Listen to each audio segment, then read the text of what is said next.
learn about the historiography development in the West. First, let me clear you what is the meaning of historiography. Historiography means to write an history of particular things. इतिहास लेखन पद्धति.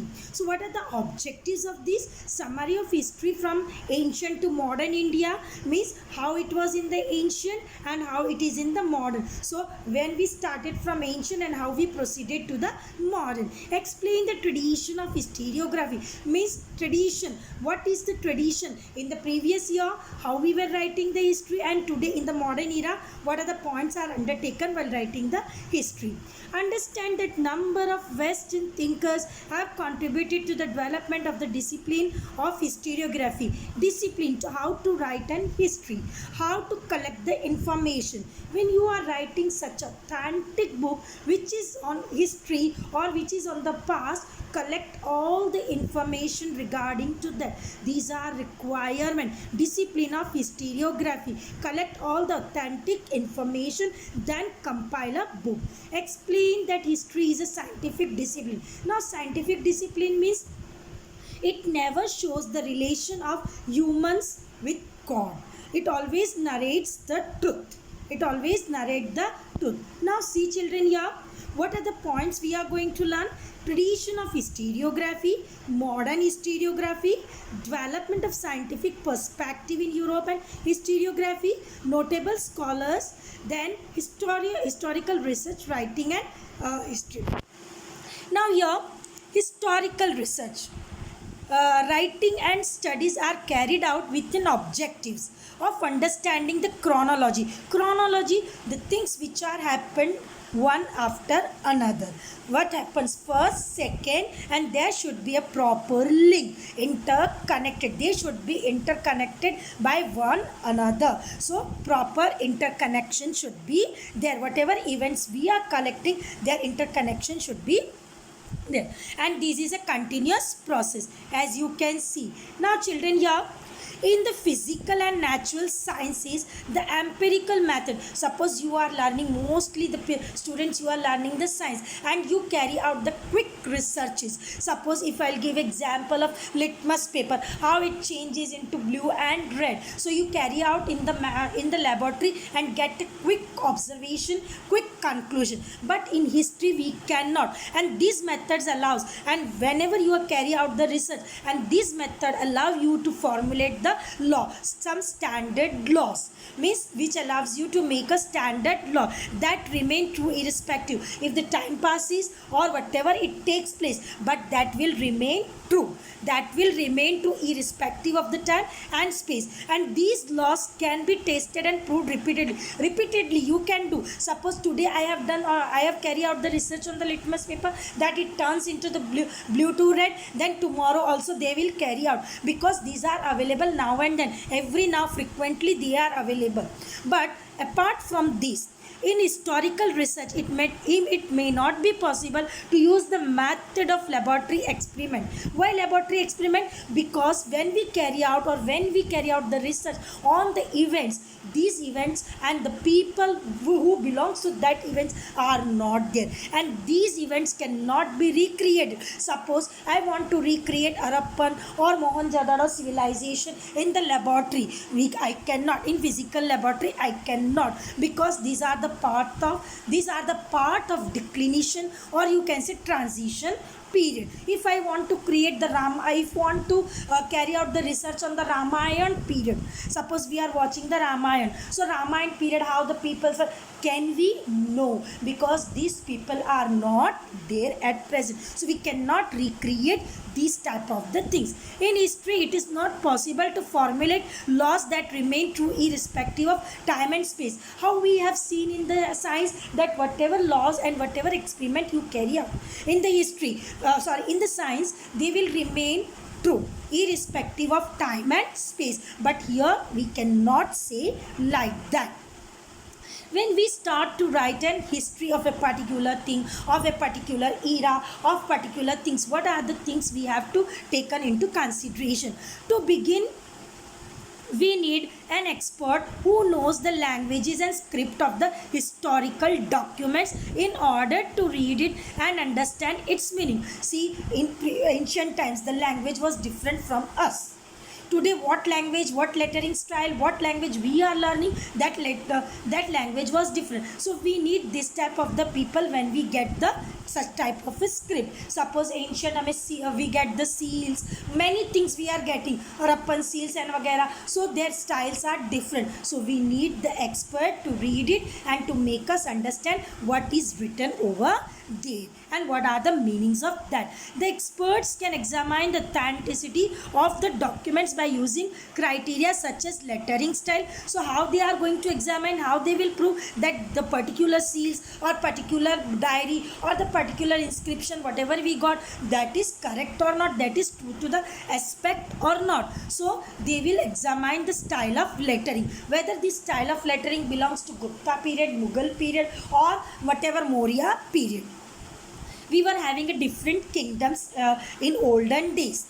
So of style of writing, manufacturing, date and type of paper in those era. Suppose if you talk about the Mughal period, if you talk about the ancient Stone Age, so in Stone Age what the people were doing, they were writing on the stones, they were writing on the stone. So we find the stone inscription, the drawing or the writings. Afterwards leaves started, many things, means many changes. Today we are using the paper and ink. So this gives us the glimpse of that era.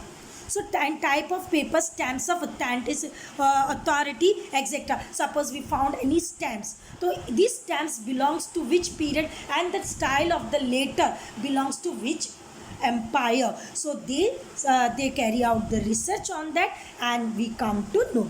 Such a document is further scrutinized by a historian with the help of relevant historical references. Suppose our history book is written. See, many lessons are collected. So on the first page or on the last page, the references are given from where they have taken these references. So in the same way, when the historian writes their book, then it goes under scrutinize. They carry out their research and they collect the references book on what they are writing, and through that they collect the information and then they start to publish their books. So these historical references.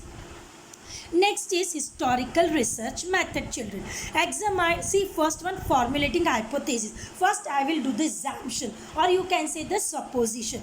Then critically examining of the various sources of the history. Means whatever sources I have with me, so I will examine them. Where analysis I will do. Then examining the relevant references of the available historical information. Then at that period, examine relevant reference, whatever references I am having, whatever references books I am having in my laboratory, my history laboratory. I will go there, I will collect the information about that and then I will examine. Collecting historical information, highlighting the process that lead to historical transition. Means why this transition took place from one period, one century to another century. In first century, suppose if we talk about the Ramayana period and Mahabharata period. So why Ramayana, after Ramayana transition, how the Mahabharata period came and what was the difference between this and what were the reason of their transition. What were the reason of their transition? If we talk about the Harappan and Mohenjo-daro civilization, so there is also transition comes. Transition means उनका पतन कैसे हुआ. Carrying out comparative analysis, detailed analysis.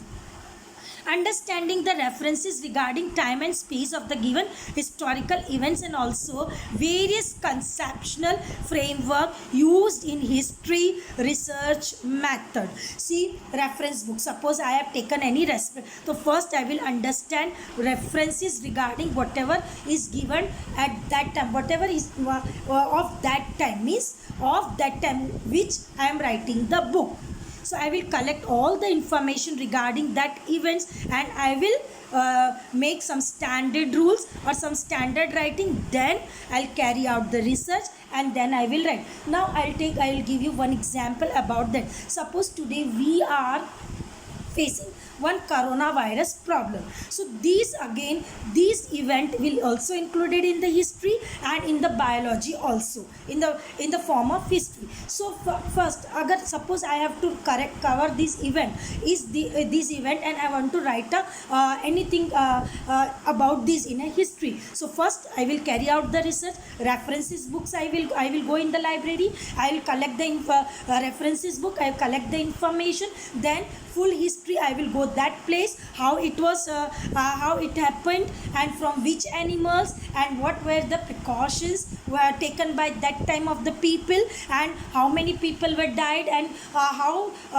you can say this was dangerous to the human beings. All these things are important. Now again, one example, suppose Tulsidas ji and Valmiki ji both have written the Ramayana. Suppose Tulsidas ji has written a Ramayana, ठीक है, तो he might have took the into the consideration the Ramayana of Valmiki, and he collected the references, and he went those places where the Ramayana happened or Ramayana took place, that era, and he talked to the community also over there. Then he collected many evidences and he wrote the Ramcharitmanas. Suppose two kings are there, two different kingdoms are there, and these two kings are fighting, fighting in these two kingdoms. Fighting is going on. So naturally, one is going to defeat, one is going to become a victorious. So in both the kingdoms, historians are there. So both the historians will write in the praise of their king. No one will write in the defeat, or no one. So when we are reading this, we should find out whether that document is authentic or not, because both the historians have praised their kings. Both the historians has praised their kings. So it is very, very careful when we should be very careful when we are writing the history. So that's all, my children. Tomorrow we'll next session we will collect the next information of this lesson. So till that, bye bye. Stay safe. Stay strong. Bye. Time what we have studied, methods of various disciplines are useful in historical research. What are the methods? What are the scientific disciplines are there? First one is archaeology, archival science. As shown in the picture, you can see archival science. Whatever remains we are getting, or whatever seals, whatever we are getting, we are collecting and keeping them as a data, as a source of information. So that is archival science. Manuscriptology means study of history and literature written document, you can see. Next one is coming epigraphy, study of inscription, study of stone inscription. Analysis of lettering styles may be differ from one era to another era. Suppose Gupta Empire, Maurya Empire, the empire which are in the south or which are in the other region, maybe their lettering styles are different. So first to analyze them and find out they belongs to which era. Next one is coming, my children, linguistic, literature. Next is numismatic, study of coins. What is the meaning of numismatics? Study of coins. Genealogy, study of lineage. Lineage means ancestral, means एक राजा के बाद दूसरा राजा, उसका बेटा, like Pushteni history, you can see. Coming to the next point, that is tradition of historiography. The writing of critical historical narrative is known as historiography. Already we know what is a historiography. Critical historical narrative is known as historiography. A scholar who writes such a narrative is a historian. The historian cannot include every past event in his narrative. The inclusion and interpretation of historical events by historian often depends on the conceptual framework adopted by them.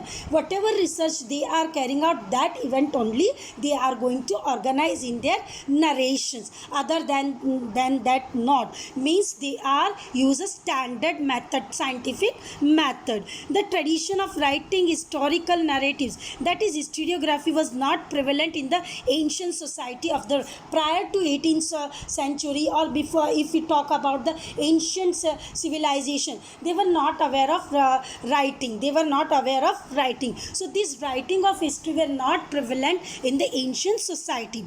So ancient communities all over the world use various means. So that doesn't mean that they were not aware of these all things. They have not left behind their history. But in what forms they left behind their history?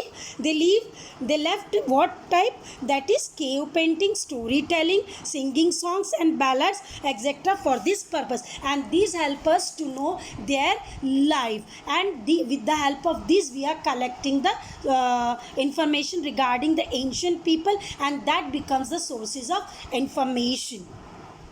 These tradition means are looked upon as a sources of history in the modern historiography. So this can be termed as a sources of modern history, as already we learned in the 9th standard also, my dear.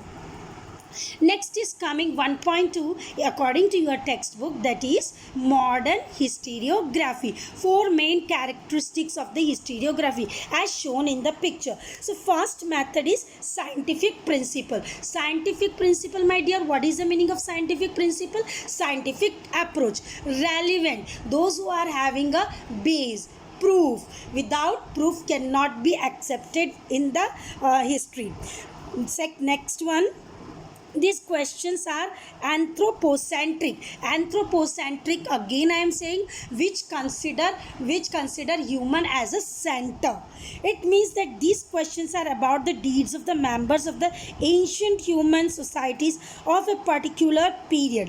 History does not suggest any relation between the divine and the human deeds. Means God is different and human is different. So here we are considering what karma has done by the human. Means human, what deeds they are undertaking, what karmas they are doing, that are totally different from the God. Totally different. So here in the history, while writing the modern history, or when we are adopting a new method of historiography, so we are not keeping we are not connecting, we are not showing a link, or you can say interconnection of human to divine. So here human beings deeds are narrated, not the divine. Suppose in the Troy, or you can say in the Mahabharata and Ramayana, that God has given that curse, because of that this happened. So no, only their deeds, pure deeds, what we carry out. Agriculture, you can say what work they were doing, what kinds of the sports they were playing, all these things. Coming to the third, answer to these questions are supported by reliable evidence. Means when they are writing history, so they ask many questions, they assumed, means they prepare assumption. You can say the question, you can say hypothesis. So then they are finding out the answer and the proof for that, then only they are including. History present a graph of mankind's journey with the help of past deeds. History, suppose today, how we progressed, ape like creature. First we were ape like creature, and ape to till today, what kind of the progress have been taken in the human life. So that shows the mankind journey. Is it, my children?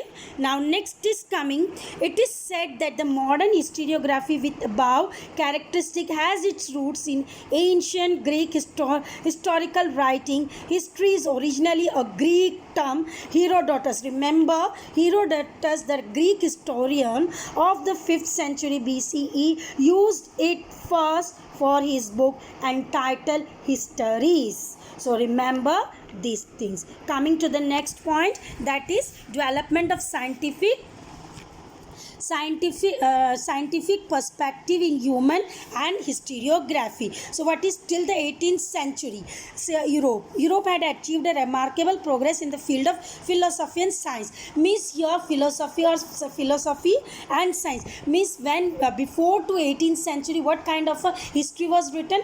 That was centered God and goddesses from the church. It was prevalent in the church. Whatever the priest used to say about that, we were believing in that only. Whatever the priest or whatever our gurus used to say, we were believing in that only. So after the 18th century, the perspective, or you can say the view to write the history, were changed.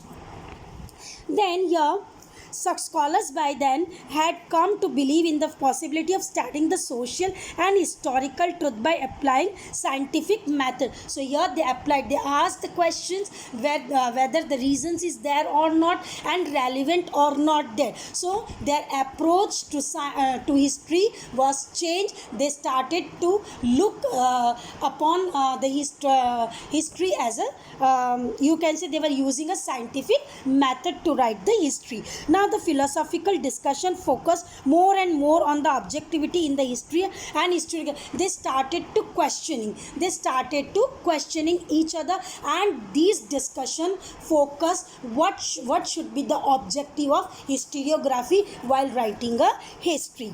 Prior to 18th century, all the European universities were interested only in the philosophical discourses revolving around divine phenomena. As earlier I said that prior to 18th century, what kind of the history were written on the god and goddesses. Human were not given the center. You can say human were not given the place. Their sentiments, their problems, their deeds were not discussed. Whatever is said by the priest, whatever is said by the divine, we were believing on that only. We were not ready to find out whether the evidence is there or not, whether they are true to fact or not there, but we go on blindly where we were believing. And after the 18th century, we stopped to believe blindly. We started to find out the reason of that, and this scenario began to change in 1737 CE. Göttingen University was founded in Germany. This university for the first time had an independent department of history. Later other German universities also became center of historical duty. So that's all till today. Next session में we will learn notable scholars. Point 4, notable scholar. First one is coming René Descartes. S is silent. 1596 to 1650. What he said, my children, that was the foremost among the scholar who insisted on verifying the reliability of the historical documents by critically examining them among the rules given by him in his book Discourse in the Method. So remember the book which is written by him, Discourse on the Method. See here what he said, scholar, whatever information we are getting, we ask the question. We should ask the question and critically examine. So should not accept blindly. According to René Descartes, means we should not accept blindly, but always ask the question and clear your doubts. According to the René Descartes, that whenever you are writing the history, never to accept anything for truth till all grounds of the doubts are excluded. Means never accept anything in the history where first you clear all the doubts what you are having by asking the question, by getting the proof of that, and always search for the proof. Next one is coming the Voltaire. Already you have learned in the 8th standard also. So what was the original name of the Voltaire? Francois Marie Arouet. Okay, Arouet. He was a French. He was, you know, that Voltaire was a great follower of Vedas. He read all the 4 Vedas of our country, or you can say he opined. What he opined, that along with objective truth and chronology of historical events, considering social tradition, trade, economy, agriculture, etc. was also equally important in historiography. According to him, what he was saying, that objective, chronological is important, one sequence is important, one event after another event, but by studying that also, what points you should remember, you should also learn what kind of the society was there, what kind of the you can say business they were carry out, what kind of the traditions were prevailed in those days, then what kind of the economy was there, whether the barter, coins, exchanging, whatever it may be, what kind of the agriculture, what kind of the food crops they were growing. So these all the things are also important if we are studying of a particular time history or a particular society. It gave rise to the thought that understanding all aspects of the human life is important for history writing. All aspects. Suppose, as earlier he said, chronology is important. One event after, but that during that event, what kind of the activities were taken place? What kind of the society was there? What kind of the people? What kind of the problems were there? So all these things are also given should be given equal weightage. So that's why it is said that the Voltaire was the founder of modern historiography. He was saying that political, if you are writing, you are covering any kind of a history about two kings fighting, their valor is not important, but behind that reason also you find out what kind of the kings they were, unka empire kaisa tha, how their people were there, what kind of the trade were there, what were the reasons. So don't accept anything blindly. Next one is coming, George Wilhelm Friedrich Hegel.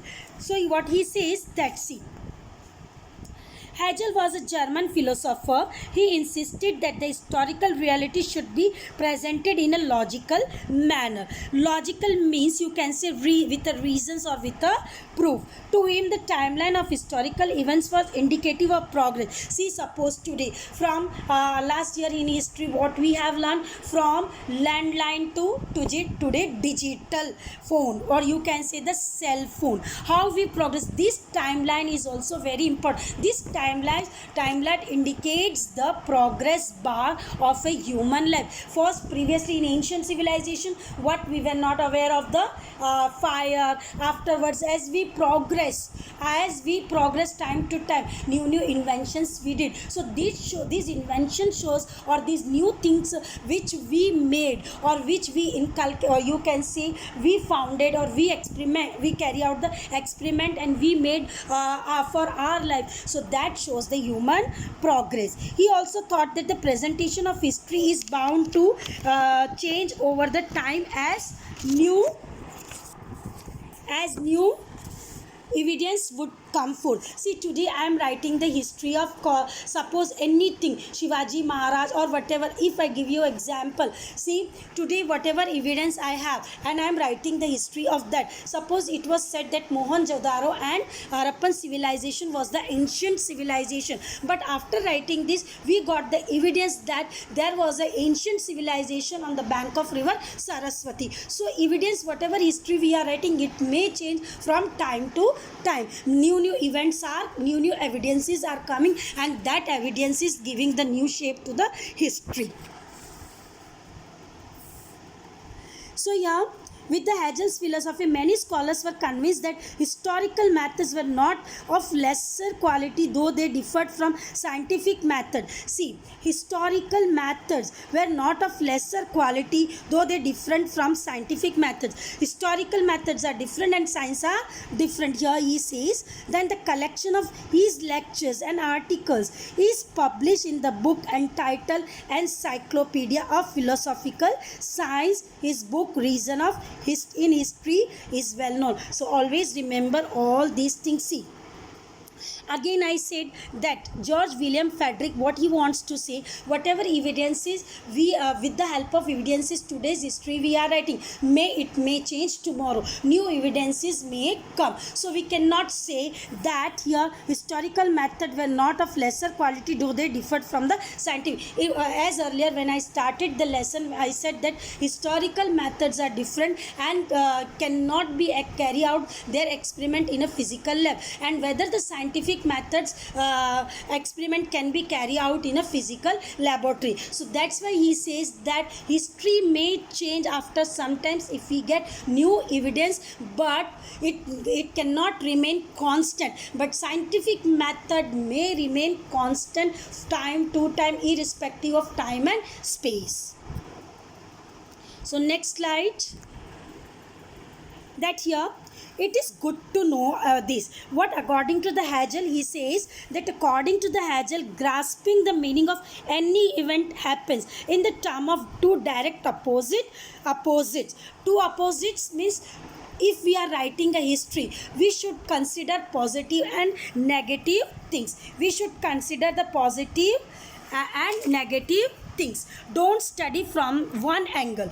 When we are studying anything, we should not study from one angle. We should take the two angles, that is a negative and positive, and always ask the questions. Human mind cannot understand the true nature of that event without understanding the opposite. Human nature you cannot understand without carry out these two research, without studying the two angles, that is one is negative, one is positive. If we take one example over here, can say Babur attacked the Babur of the Afghan attacked India. Okay, he attacked India, so he is called as a villain over here, and in Afghanistan he will be called as a hero. So these are the positive and negative things. Suppose you can take the example of Britishers. So Britishers, they ruled over India 150 years. So in their country they will be called as a hero, or you can say they will their negative aspect will be taken, and here we will take the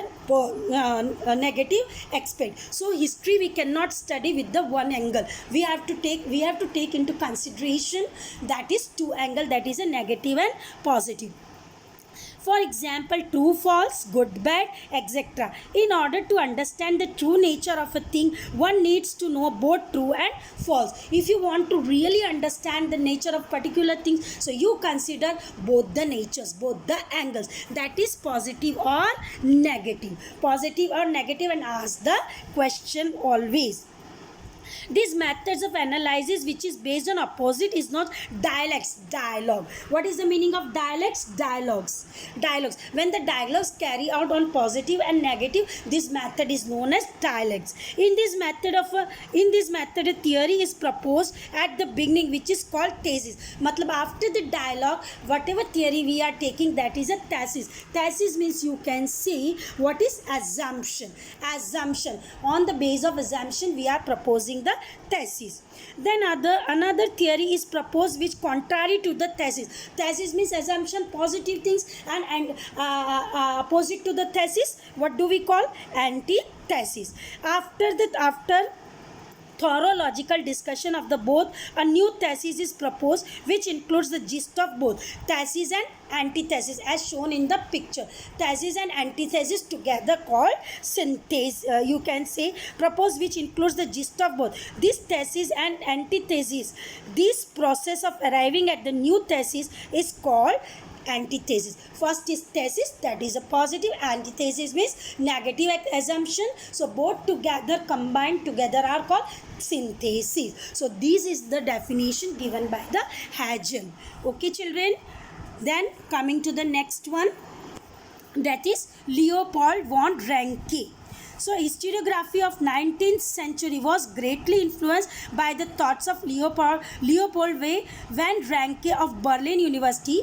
He spoke about the critical method of historical research. He put emphasis on the utmost importance of the information gathered through original document. What he said, whatever information, whatever history you are writing, you should gather correct information through the original document. He also stated that all types of documents associated with the historical events need to be examined. You should not accept them blindly. They should be your doubt. Before writing, all the doubt should be clear. Prepare evidence for that with the greatest care. He believed that with the possible to reach the historical truth. He criticized imaginative narration of history. Before 18th century, what we were writing, imaginative, whatever kalpana se bhari hui. Just how we are fiction, you can say, how we are watching the film, that are the imaginative stories. So in history, this should not be done. Collection of these articles published in 2 books entitled The Theory and Practice of History and The Secret of World History. So you remember the book which is written by, and till that, bye, and next session we will take the another scholar. Students, again come to history class. That is now next notable thinker of the Europe, Karl Marx, 1818 to 1883. See, he is a, you can say, a good thinker who gave the theory of class struggle. In the later half of the 19th century, a new school of thought arose, keeping in a view the new thesis formulated by Karl Marx. New thesis, new events. You can say what was happened in the past and what is happening today.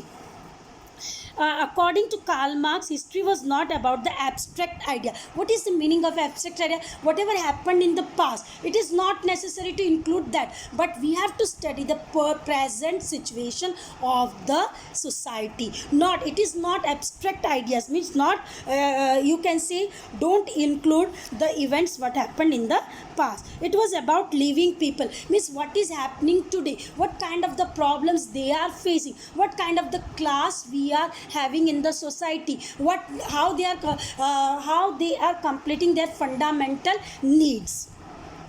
Human relationships are shaped by fundamental needs of the people and the ownership as well as nature of the prevalent means of production to the meet those needs. See, as earlier I said, human relationships are shaped by fundamental needs, means what kind of the needs are required, what kind of the needs are required, and how we are fulfilling, and who are the owner, those who fulfill this requirement. So they will be called as a productive human. So here you can see that. Now next, the accessibility of these means to different strata of the society may not be equal. See, here you can say those who are having a more land, they are powerful. Those who are not having a land, they are poor. So strata, division, or you can say the society is divided.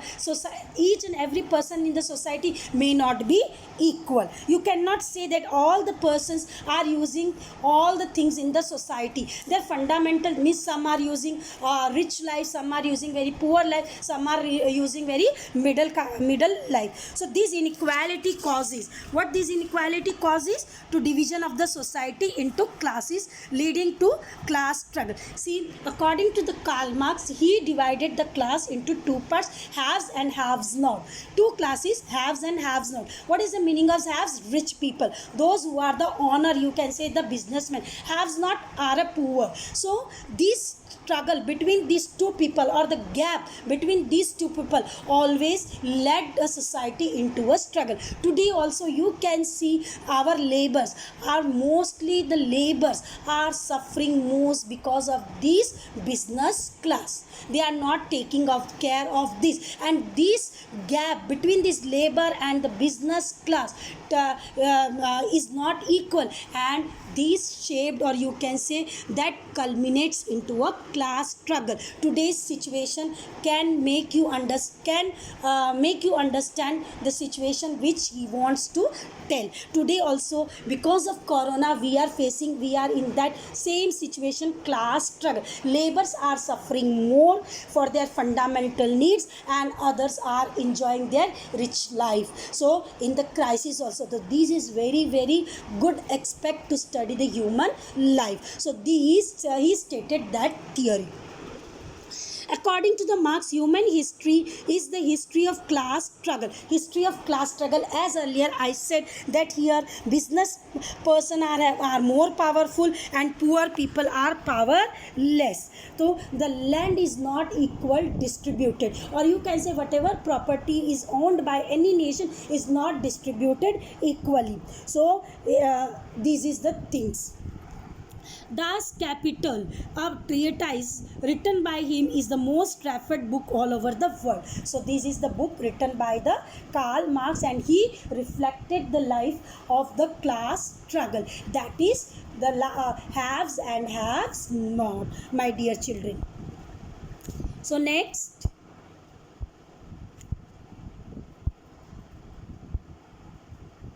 see here, Annals School.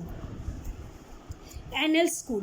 At the onset of the 20th century, a new school of historiography arose in France, which is known as Annals School.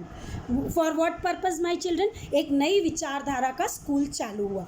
Annals School gave a new direction to history writing. It was recognized now that history is not only about political events, kings, great leaders, and accordingly to politics, diplomacy, and wars, but also about the climate. See here, what they started to study: history should not consider the political deeds of hero and heroines, of two kings or any, but we should study the climate, great leaders, and accordingly diplomacy and the relationship. Diplomacy means, you can see, the relationship among the nations, one nation to another, another nations to another, like that. And local and wars, and also about the climate, land, what kind of the people they were, local people, their society, agriculture, what kind of the food crops they were growing, trade, technology, means of communication, what kind of the means of communication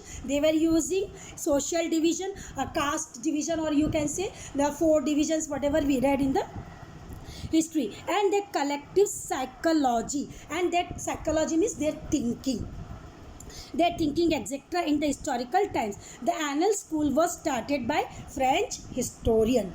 Next is coming here. See children, one part is very important from this lesson, that is a feminist historiography, that is reflecting the life of the women in the society, how it was previously. They were neglected throughout the society, they were not given the importance. And see children, any society cannot progress with the help of women. So real progress of any society or of any country lies in the hands, or lies in the progress of women. So here we can say in India how we when it came into light, Mahatma Phule, when he raised the voice against the woman condition. Then Raja Ram Mohan Roy, he raised the voice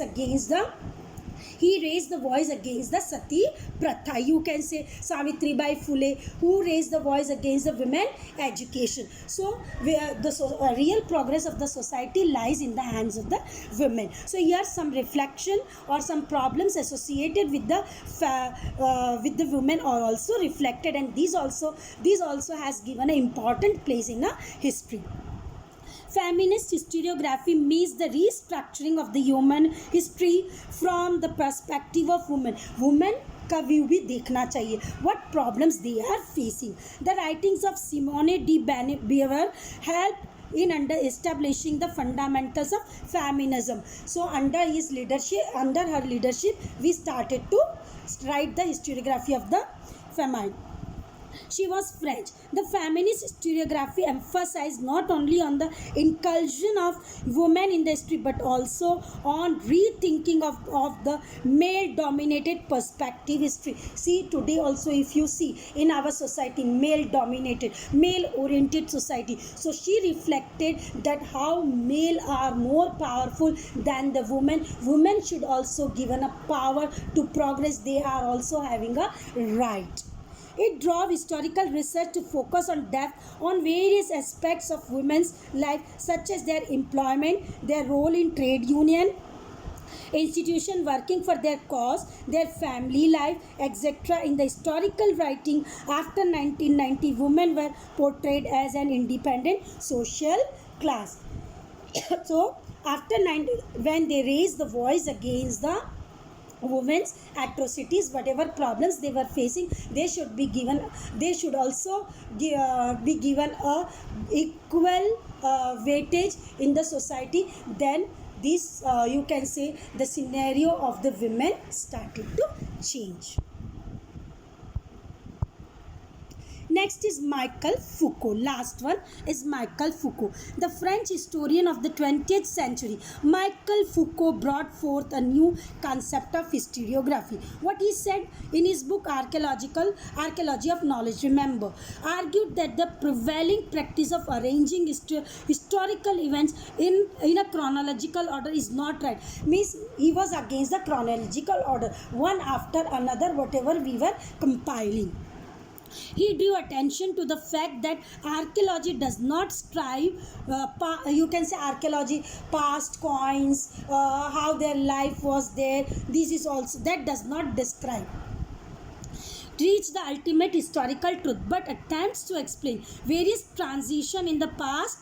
Various transition means what kind of the changes were taken place is not correctly shown by the chronological order. So they should know. The Foucault felt that explaining the transition in history is more important. Transition means changes. So what kind of the changes took place in those time or in the human history is very very important rather than the chronology. He called his method the archaeology of knowledge. That's why he called his method, which he applied to study the changes in human history or human nature, is archaeology of knowledge. Foucault subjected the so far unacknowledged areas by historians such as psychology. Psychology disorder means their thinking. You can say their mind orders. Science of medicine. What kind of the science of medicine was there? What kind of the prison administration was there? Prison administration, etc. to the historical analysis. So that's all, children. So we will continue. Thus the scope of historiography kept continuously expanding. Writing of histories of various subjects like literature, architecture, sculpture, drawing and painting, music, dance, drama, film and television, etc. came into practice. These things we are going to learn in the foremost lessons. Till that, that's all.